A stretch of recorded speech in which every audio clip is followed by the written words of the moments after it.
Sa isang bagong memwa o talambuhay tinalakay ni Maricar Reyes ang 2009 sex scandal sa unang pagkakataon. Sa kanyang aklat na pinamagatang, Maricar, tinalakay sa wakas ng aktres na si Maricar Reyes ang kalaunan niyang inilarawan bilang pinakamadilim na kabanata ng kanyang buhay. Noong 2009, nasangkot sa video scandal sina Maricar at celebrity doctor na si Hayden Ko Jr., ngunit nanatiling tahimik si Maricar tungkol dito hanggang kamakailan lamang.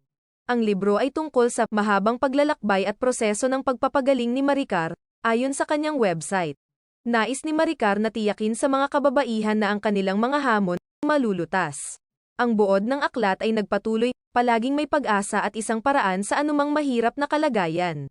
Sinabi ni Maricar sa isang kamakailang live na video sa Instagram na ang libro ay mahalaga sa kanya dahil pinapayagan siyang magpayo sa iba kung paano epektibong matugunan ang issue. Panoorin natin ang buong video. Tell you a little bit more about my book. Maraming nagtatanong kailan yung big fancy book launch. And well, this is it. Siguro kasi if you know me, hindi ako masyado, I'm not really someone who is into, big fancy things. I usually keep things simple. But yeah, so actually we launched the book. The book was made available since September 30.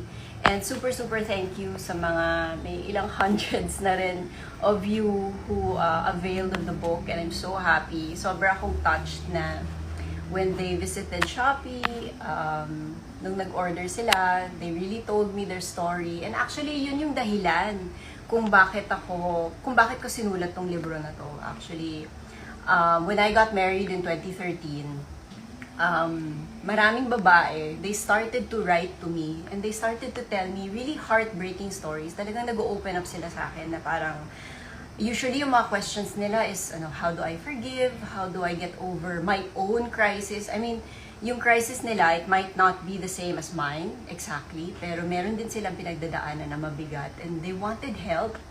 How do I get over this? How do I forgive this person? How do I forget all these bad things na nangyari sa akin? So, sobra ako na heartbroken when I heard these things from them, when they send me DMs sa social media pages ko. Pero at the time, hindi ko alam paano sila sagutin. Kasi kahit ako mismo, kahit 2013, I was married and mukha naman akong okay, there's still a lot of stuff inside of me na hindi ko pa na-work out. Parang things were not as clear to me enough to teach. So yun, so minsan di ba pag may humihingi sa'yo ng advice tapos hindi mo naman magawa yung sarili mong advice, it felt like that, na parang kung magbibigay ako ng advice back in 2013, hindi rin siya magiging buo kasi kahit ako rin, hindi ko rin magawa yung gusto kong gawin. So it took a long time from 2009, from the start of, the bad thing that happened to me publicly, until 2022, mga 12 years. It took 12 years for me to write this book.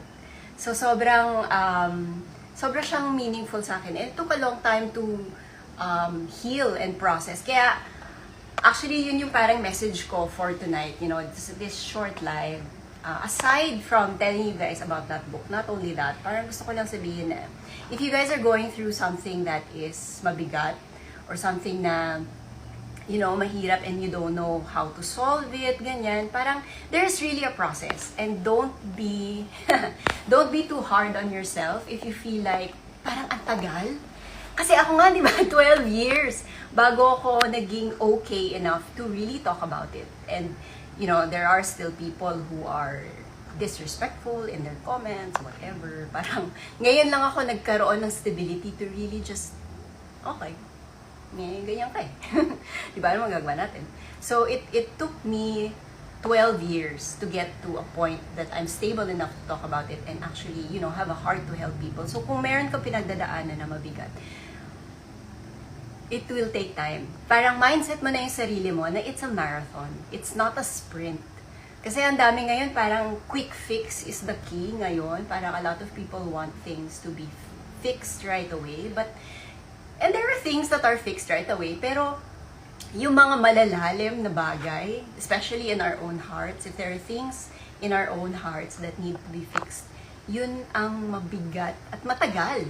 So don't be too hard on yourself. And yun nga, parang be patient with the process. And actually, that's one of the reasons why I wrote the first few chapters of the book. Kasi parang kailangan mong tingnan yung, I started with, one of the first chapters is like, I don't know if you can see.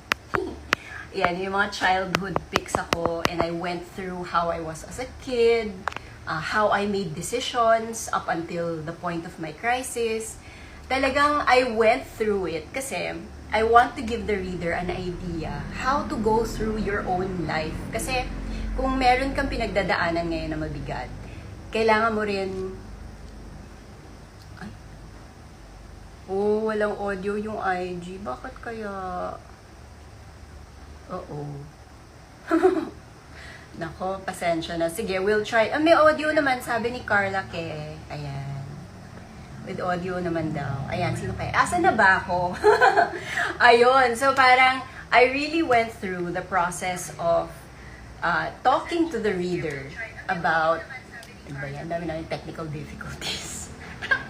I tried to go through, in this book, the first 2 chapters, I really went through, parang,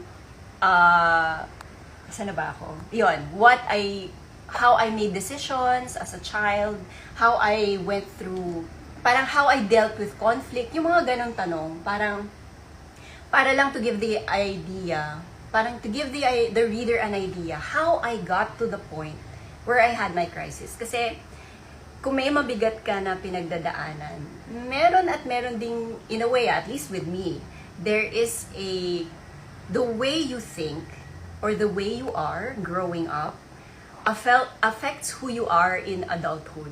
So, yung mga choices mo as you grow up, yung mga things na problems that you didn't deal with as a child, you'll take that with you into adulthood. And it can often lead to why you're experiencing what you're experiencing now. So, ako parang it may not be what you're going through na mabigat, it may not completely be your fault, pero baka meron ding things that you did that might have contributed to, you know, where you are right now. So yun nga, parang I try to go through that para lang to give the reader an idea, parang paano tumingin sa nakaraan para maintindihan mo bakit ka nandito sa sitwasyon na to. Kasi the more you understand about your negative situation, the better you will be equipped in in solving it. So yun. So magandang tanong yung mga how did I deal with challenges as a child?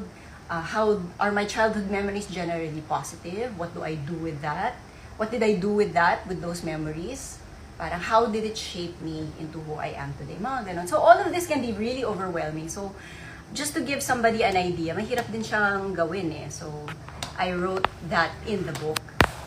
So yun, tapos, yun nga, kaya ako sinulat to. Kasi actually this book is very real, it's very personal. There are a lot of things here na hindi ko siya na-share, you know, in interviews and such. Kasi I really want to show people my process. I think process is very, very important. Kasi ganun ako natuto. Nakakatawa nga na, you know, generally, I'm a very nice person. Parang I'm seen as nice, very diplomatic, very politically correct.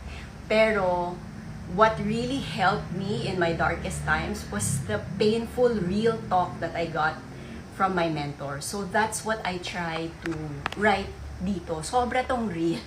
Sobra tong pinaka-real talk na real talk. Kasi that's how I learned. So, nakakatawa, di ba? Nice ka growing up. But what really makes the change is the painful, hard truths. So, sobra ko na-appreciate yun. Sobra kong na-appreciate yung mga mentor ko na pinagsasabihan talaga ako. So, I really, really love that. So, yun. That's what I go through in this book. Para din magka-idea din yung reader, especially if they're going through hard times na, you know, it's okay to, actually, you need somebody to tell you in your face what's wrong with you.